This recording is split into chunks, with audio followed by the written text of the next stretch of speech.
Let's talk today about virtue signaling and its cousin, dog whistling. I get so many emails about this, and it really is a good opportunity to talk about it. These are both terms that are often used. You may have heard this term being used to criticize people on the left for their activism or their organizing, their efforts. Virtue signaling. The left are virtue signalers. What does that actually mean? And by the way, it is really the right that participates in a lot of this virtue signaling, which I don't think will come as a surprise to you at this point. Virtue signaling means when you express a moral or an ethical stance or a political stance, it can even be, in order to gain approval from others and signal your virtue. Virtue signaling means I express an opinion, which I may or may not really hold, which I may or may not really even understand, in order to signal to others that I am saying the right things so that they then will have a better opinion of me. It can take many forms. It could be you post things to social media about your charitable donations or your activism in order to signal your virtue. You publicly express outrage over some issue in order to appear socially conscious or that you're on board or whatever the case may be. Now, it's really important to understand that engaging in activism and expressing values is not inherently bad. That's not the point of virtue signaling as a pejorative.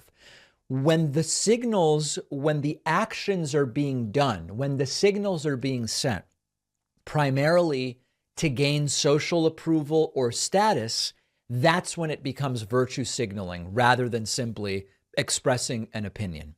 The right loves to say that it is the left that predominantly engages in virtue signaling. But much like the right likes to say the cancel culture is on the left when the cancel culture is actually on the right, as we've talked about before, much like the right likes to say that it is the left that is engaging in voter fraud, but in fact, it's mostly happening on the right.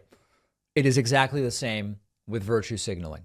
Let's talk about how the right engages in virtue signaling. Conservatives might display American flags or say, I support the military, in order to signal that they are patriotic and to gain approval from their peers. In many cases, they don't really care about either, but they are using those symbols, support the troop stickers, whatever, to signal that they are on the right team when it comes to those issues. Or they might say, we've got to stop this cancel culture from the left. The left, I'm for free speech, because they want to appear to be defending values that are currently en vogue, even though they neither care nor understand what the hell they're talking about, nor whose speech is being limited.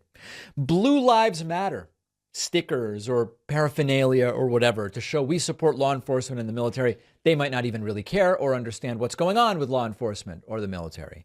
When they use phrases like, I support traditional values, I am about real America, you're talking about signaling that you support conservative cultural norms. Now, we're slowly starting to get over to dog whistles, which I will get to in a moment.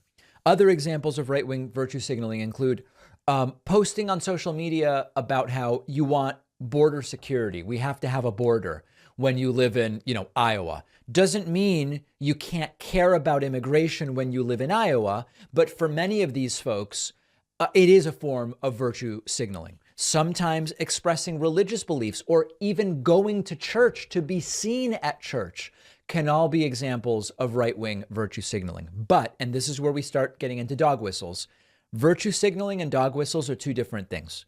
When we talk about dog whistles, we're talking about coded language or symbols that have a hidden meaning that is meant to communicate a particular message to a specific audience. Often there is bigotry or prejudice in dog whistles. So I'll give you some examples. Different ones are dog whistles to different degrees. When people have been talking about, I support medical freedom during the pandemic, often what they mean is I'm against vaccines. And so it's a dog whistle more than a virtue signal in that it is coded. If you're not part of the discussion, you would hear medical freedom. I don't know, sounds good. Yeah, sure, why not? but it is often a dog whistle for anti-vaccine. Talking about often the word urban, particularly talking about like gun violence needs to be dealt with for what it is, an urban problem. They're talking about Black people. Okay. So urban in certain contexts is a dog whistle for Black and or brown people.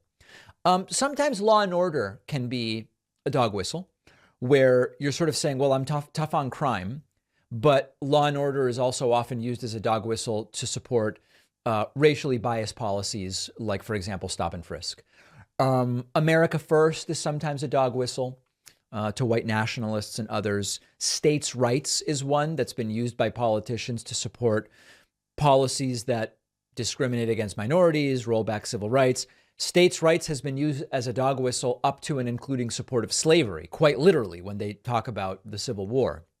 Globalist can be a dog whistle for Jews. We've talked about that one extensively before. So both virtue signaling and dog whistling involve sending a message to a particular audience. The difference is the virtue signaling is more about gaining approval, whereas the dog whistling is more about communicating a hidden message to those who understand the terms. So both important terms to understand. When I use them in the future, hopefully they will now be more clear. Let me know what you think. Am I missing examples of either that are relevant?